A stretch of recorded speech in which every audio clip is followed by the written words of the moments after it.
Australia میں ہمارے ایک دوست تھے, یہ بھی واقعہ بعد میں سناؤں گا تاکہ بیان آسٹریلیا والا ہو گیا, اور ایک تاکہ ٹاپک چینج نہ ہو. میں نے یہ سیٹ اپ بنایا کہ ٹاپک کو چینجنگ سے بچانے کے لیے نا جتنے بھی بیچ بیچ میں واقعات آ رہے ہیں وہ ہم ایک ٹوکرے میں رکھتے جائیں گے, آخر میں وہ ٹوکرا الٹ دیں گے آپ کے اوپر.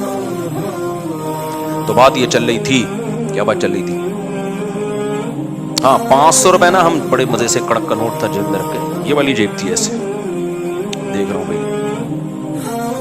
اچھا میں جب مدرسے میں رہتا تھا نا تو لوگ ہمارے طالب علم مجھے بہت مالدار سمجھتے تھے, سمجھتے بڑے مالدار تھے, کیونکہ جب ایسا نوٹ آتا تھا نا تو میرے پھر لسی اور جا کے نا ادھر ادھر چپلی کباب اور یہ سب چیزیں پھوڑ پھاڑ کے آتا تھا. میں بچاتا بتاتا نہیں تھا میں, تو عادت تھی, غلط عادت تھی لیکن تھی, اب کیا کریں. وہ سمجھتے تھے پتہ نہیں کتنا کروڑ پتی آدمی ہے یہ. اب میں دیکھ رہا ہوں کہ خواب آ رہے ہیں, ایک لسی کا بھرا ہوا, میٹھی لسی ہوتی تھی, اوپر ملائی ڈال کے دیتا تھا, لسی کا بھرا ہوا گلاس, اور اللہ بھلا کرے, اور ادھر وہ کلیجی, ایک ریڑھی والا کلیجی بناتا تھا, بڑی مزے کی کلیجی ہوتی تھی. رات کو ہم اور میرا دوست چھپڑ میں نکلتے تھے, کلیجی پھوڑ پھاڑ کے آتے تھے وہ. تو یہ سارے خیالات آ رہے ہیں نا, میں دیکھ رہا ہوں کہ یوں, یہی میری غلطی تھی, یوں کرنا یہ میری غلطی تھی. اس سے کیا ہوا, جیب کترے کو اندازہ ہو گیا بیٹا اس کی جیب میں کیا پڑا ہے, مال. حالانکہ بس میں رش بھی نہیں ہے, 10 منٹ کی ڈرائیونگ پہ, 10 منٹ کی رائڈنگ پہ میں آگے اترا ہوں پیٹرول پمپ ناظم آباد پہ, اور یہ دیکھتے ہوئے کہ کوئی جیب سے چوری نہ کر لے, اترا ہوں, جیب میں ہاتھ ڈالا, وہ سارا لسی کا پروگرام اڑ گیا. مجھے خیال ہوا میں دوبارہ بس پہ چڑھوں اور کہیں سے 500 روپے ادھار لے کر نا اس جیب کترے کو دوں. تیرے فن کو کمال ہے.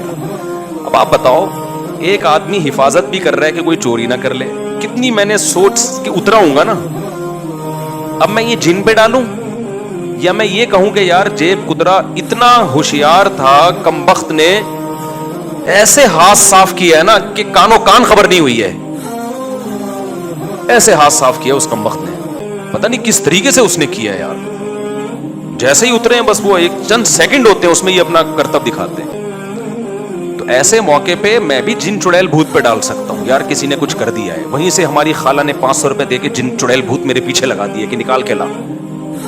دوسرا آپشن یہ بھائی, جن چڑیل بھوت اگر یہ کر رہے ہوتے دنیا کا نظام برباد ہو جاتا. بینکوں میں لاکر سے چراتے ہیں, سارا بینکوں کا آڈٹ کا سسٹم, سارا کا سارا سیٹ اپ وڑ جاتا ان کا, تو برباد ہو جاتا. میں نہیں وڑنی کا, آپ نے کہا ہے وڑ, اس لیے تو بولیں گے بار بار وڑ کا اس لفظ لا رہے ہو. میں جب سے 4 شادیوں پہ بات کی نا شروع کی تو اب لوگ آٹو پہ آ گئے ہیں. اب میں نئی ٹاپک چھیڑتا, لوگ خود ہی چھیڑ رہے ہوتے ہیں. پھر لوگ مجھے کہتے ہیں ہر وقت 4 شادیاں چھیڑتے. بھائی اب چھڑ گئے ہیں لوگ, اب بٹن دبا کے ہم چلے, اب دنیا سے چلے بھی گئے نا, یہ ٹاپک اب قیامت تک چلتا رہے گا. مرد آٹو پہ سیٹ ہو گئے ہیں, آٹو سسٹم ہے. تو ہمارے ایک اور دوست اسی طرح سے وہ ٹاور سے صدر جانے کے لیے بس میں سوار ہوئے. وہاں اس وقت جیبیں بہت کٹتی تھی. انہوں نے مجھے خود اپنا واقعہ سنایا کہ میں نے ایک پرس لیا, بٹوا لیا, بٹوا لینے کے بعد جو ہے کہتے اس خالی بٹوا تھا, صرف میں نے جیب کترے کو پکڑنے کے لیے یہ کام کیا. یہ واقعات میں سنا رہا ہوں عبرت کے لیے, آپ کے قصے کہانیاں سنانے کے لیے نہیں سنا رہا. یہ بتانے کے لیے کہ بعض دفعہ کسی چیز کے اسباب خفیہ ہوتے ہیں, ہمیں نہیں پتا ہوتے, تو وہ جن چڑیل بھوت پہ ڈالنے کے نہیں ہوتے. اس میں یہ کہ اور زیادہ ہوشیار ہو جائیں آپ. یہ نہیں ہوتا کہ جس چیز کا کام ہوا سبب سمجھ میں نہیں آ رہا, سبب چونکہ سمجھ میں نہیں آ رہا تو جن پہ ڈال دو. اس سے تو وہ اور زیادہ نقصان ہونا شروع ہو جائے گا آپ کو. جو تھوڑے بہت پیسے جو چوری نہیں ہو رہے وہ عاملوں کے کھاتے میں چلے جائیں گے. پہلے تو چوری ہو رہے تھے, کم از کم چور کو بددعائیں تو دے رہے تھے نا, اب تو خود پیسے عاملوں کو پکڑانا شروع کر دو گے. تو وہ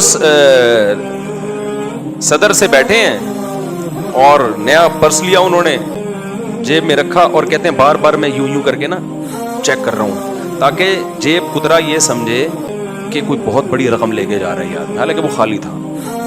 کہہ رہا ہوں میں اس چکر میں ہوں. ہمارے وہ دوست تھے بھی پشتون پٹھان تھے, انہوں نے کہا میں پکڑ کے اس کو پھوٹوں گا آج طبیعت سے نا. تو وہ کہہ رہے ہیں مجھے خود, میرے دوست ہیں, مجھے خود اپنا واقعہ انہوں نے سنا. کہہ رہے میں بار بار یوں جیب پہ ہاتھ رکھا, جیب پہ ہاتھ رکھا, کوئی آئے تو صحیح, آئے تو صحیح. کہہ رہے گھنٹہ ہو گیا کوئی بھی نہیں آیا. ٹاور پہ کہہ رہے میں اترا, جیب میں ہاتھ ڈالا, بٹوا گئے.